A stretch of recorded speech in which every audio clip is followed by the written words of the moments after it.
So in this video, what we're going to learn is how to get information or icons like this little heart or smiley face that you see on the screen on our makecode.microbit.org site, or text or any other types of information that we want to have on our microbit. So how we're going to start is we're going to go to our makecode.microbit.org. We're going to click on New Project, give it a name. So you can give it any name that you want. So I'm going to name mine, I am the Hulk. Okay. Okay. So you're going to get to the coding area and the workspace of MakeCode. On the left over here is our simulator. This is going to show us what's going to appear on our microbit. So for this activity, we don't even have to connect our microbit to our computer. We're going to do that in the next activity. And in your right side of your screen, you're going to see this on start block and a forever block. We're mostly going to work on the forever block. And what the forever block does is it's going to run whatever code you write forever. Okay. And for this activity, in the middle, we're going to mainly use the basic blocks, and we're going to play around a little bit with the input blocks. Okay. So let's start with our basic blocks. So when I click on that, it's going to show me all the blocks that I can use. So let's assume that I want to show a heart on my screen. So I can scroll through and go, oh look, there's show icon. I can drag my icon over. It'll take it a second, and now it's going to run the program. I get a heart on my microbit.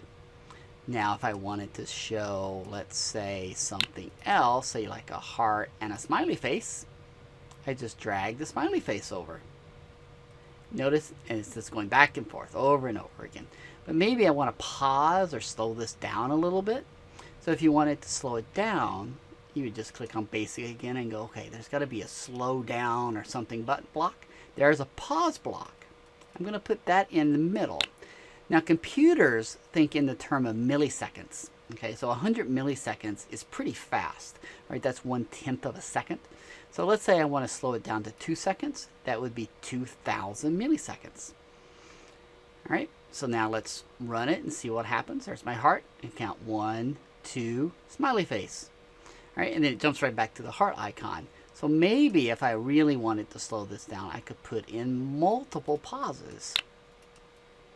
So now I've got heart, pause for 2 seconds, smiley face, pause for 2 seconds, and repeat. It's going to go through that forever. Okay. Now, let's assume that maybe we wanted to show something, like some text on the screen. I'm going to drag all of those blocks out. And notice they change colors. This meant that they are now disabled, which means they won't run. In computer science speak, that's called commenting out. So these are available if we wanted to drag them back into the block. Okay, but when they're out like that, they won't be used. So let's go back to my basic block. Now in computer speak, to show text, is you use the word string. So you're showing a string of letters. And I'm going to drag that to my forever loop. And right now it just says hello. So hello is going to scroll across my screen. But I can click in there where it says hello, and I can change this to anything I want. So I can say Hulk smash. All right. So now it's going to say Hulk smash. And maybe I also want to have the Hulk to be really pretty happy about this. And so he's going to go smiley icon, and I'm going to have him be very, very happy about this. So he's going to go smiley icon again, and I'm going to do a little bit of a pause statement in between of those.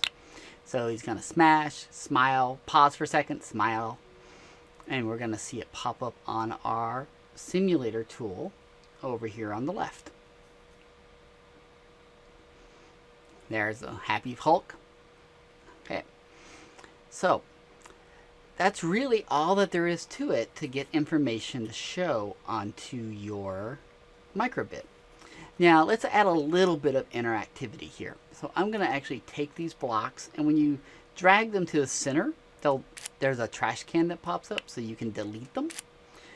Let's go to this input block. Okay, So in the input allows you to do some things on our microbit. Okay? So let's say I wanted to have something happen when I push the button. So when you look at your microbit, you're going to see that there are two buttons, and you can press those and you can cause things to happen. And so I'm going to drag from my input block on a button pressed. Okay? So now when I'm going to press my button A, I'm going to want to show, let's say, a heart icon.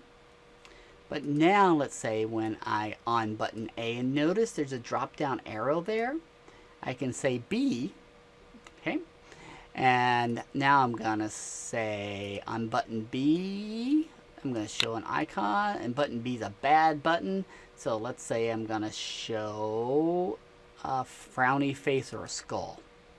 Okay, so now on my simulator, when I run it, I can click on button A, I get my heart. I click on button B, I get my skull. Okay, so you've just easily added some information. Okay, and you've added some interactivity due to pressing certain buttons.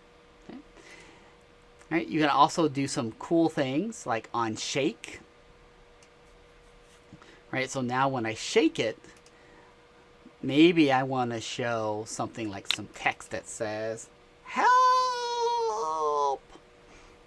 Okay, so notice the word shake popped up. So now if I click that, it's going to shake. And that's the equivalent of taking your microbit and giving it a shake, because it has an accelerometer on it, just like your phone does, right? That's how your phone knows how to orient itself. Things like that. And that's how it can keep track of whether it's falling or not. And that's just getting us started. And what we're going to do in the next lesson is figure out how we can get this information out of our simulator and onto the physical microbit itself.